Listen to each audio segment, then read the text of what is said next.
What's good, everyone? This is RawTruth Media, giving you the raw content that you deservedly need. Please like and share this video throughout all social media platforms. Today, we're going to talk about the keys to the game, Jackson State versus UL Monroe. I was going to release this video yesterday, but I had to do some research on this team. I did not want to just give you a video and give you basic information. So one thing I realized, the ULM coach, Brian Vincent, their new head coach that is, looking at the defenses he's been a part of, it's what it looks like is a 3-3-5 defense. You can say a 3-3-5 multiple, so he can have a 4-3 look, but it's really a 3-3-5 in disguise. If TC Taylor points that out and see the mismatches of that defensive formation, I expect him to do more heavier sets, probably more 12 personnel. I made a video about that, using the tight ends more, 3 tight end packages to counter that. And since Jackson State has the tight ends to run those type of formations, that's going to bode well for Irv Mulligan, in my opinion. You have to get Irv Mulligan going. He is the engine of this team. And when you have the 12, 13 personnel with tight ends like Jency Riley, and you sprinkle that in with Sebastian St. Louis, and then you have a balanced tight end in Darren Bennett, who is a transfer North Carolina A&T that has played in games, especially against solid FCS competition, you could kind of, it's like a pick your poison. I expect TC to use more read option with Jacobian Morgan. If you didn't know, he is now named the starting quarterback of Jackson State. I'm not even surprised in the least bit. These are the type of games where you're trying to make a name, where the scouts are looking. And I think not only the quarterback, but all the players on this team are going to take serious in this game. Don't come into this game thinking, oh, it's an FBS team and we're just trying to collect a check. And I doubt that Jackson State would have that mentality playing against UL Monroe. Because no offense to UL Monroe, they're not world beaters. But at the same time, they're not scrubs, because a lot of their players can beat, like ULM can beat a lot of HBCU teams. I know people don't want to admit that, but they have the scholarships to do it. And they have a couple players. So if JSU wins this game, I don't want to hear anybody discrediting this team and saying, oh, any HBCU can beat ULM, because it's really tough to beat an FBS school, especially when we don't have the numbers.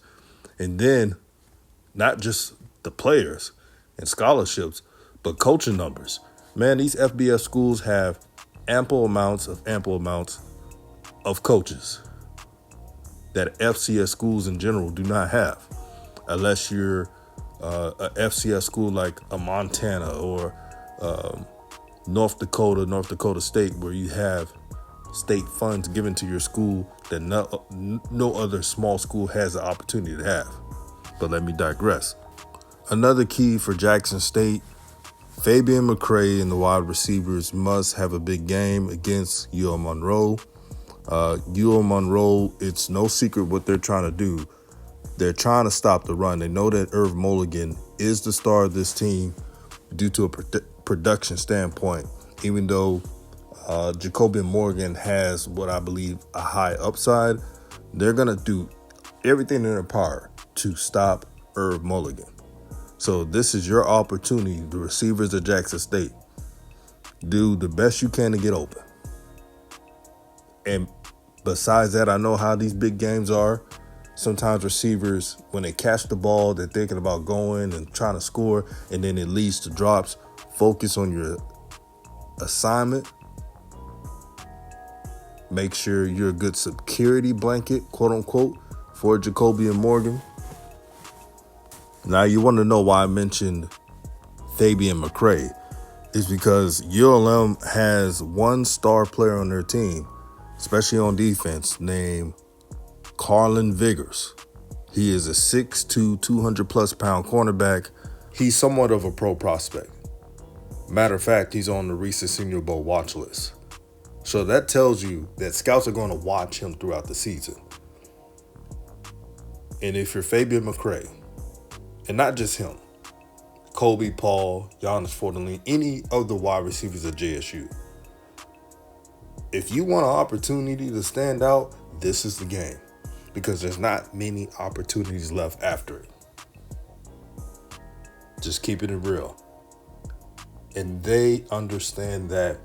I just believe that they're going to put in the effort to help their team win. Even if they don't, I believe JSU will put up a great performance. Now to the trenches. I get that first game jitters happen, and there may be some errors. But there is something that they can control. Pre-snap penalties. Kirk Ford and Evan Henry are the veterans of this team, and they played a lot of college football. The only thing I expect for them is limited, low-end penalties. Penalties are drive killers, man. Because how many times you see any team, not just JSU, they're making a bunch of plays. Let's say Jacobian just throws a 50-yard throw and it's a touchdown, and somebody had a false start or something. Those are drive killers. JSU cannot afford to have that in this game, and I expect the veteranship of this team to eliminate that. To be honest, there should not be more than 5 penalties on offense from this offensive line. If they are as good as I think they are, and they're veterans, so I'm expecting improvement. If they limit that, this offense will be flowing. So if Irv Mullen get a long run, or there's a big time play, you don't have to worry about it going back because of a penalty. Now to special teams. Can special teams be better than last year? Can it be better than last year? That's all I'm asking for. Last year's special team was trash. Everyone knows this. And I have full trust in Javancy Jones to rectify that problem. He is most likely going to do what most coaches with winning programs do, like at Alabama or Ohio State. And I mentioned it on the special teams video that those teams had their best athletes on special teams. It didn't matter if there was the star receiver or running back, because you want elite production at the special teams unit. And you can't afford to do it just put any player in special teams, or putting a player on special teams to make them happy that they're playing so they don't transfer. None of that matters. I expect the special teams to look totally different than last year. Coach Jones is a respected coach, and I know he coached in the high school ranks, but he's a winner.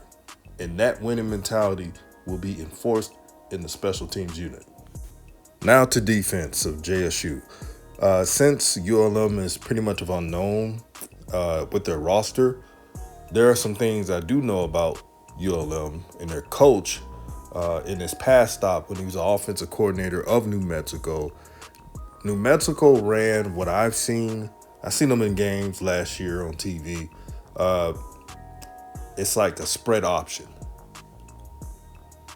I wouldn't be surprised if they try to control the tempo of this game, to tire out Jackson State, to use different run sets, to weaken the offensive line and use their depth to win this game, because that is their strengths of this matchup, the scholarship limit and the bodies.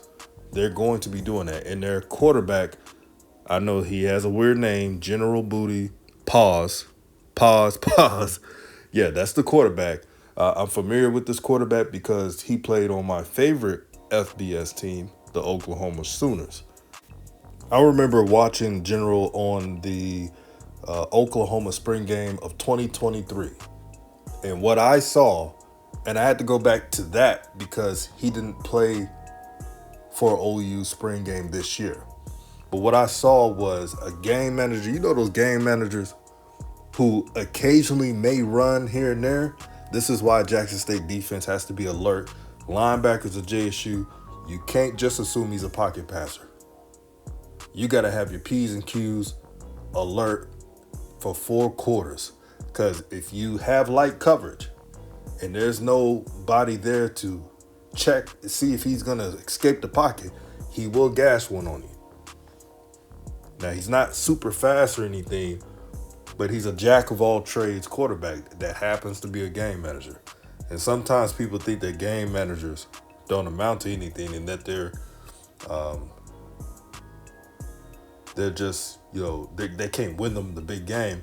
But for this matchup, and you seen in the SWAC, all you need is a quarterback. It gets these defenses to know where to put the ball. They don't have to have a Cam Newton rocket arm or looking like Andrew Luck. All they have to do, sometimes they just need to be a Kellen Moore. You remember him from Boise? Dink and dunk. Just expect that to happen. JSU D-line, I want you to be the dogs in this game. Do not get punked by these offensive linemen of ULM. This is not Georgia. And they may have, prototypical size in some positions. But you're dogs too. And just like the receivers having an opportunity to be looked at as scouts, you do too. So take that as a challenge.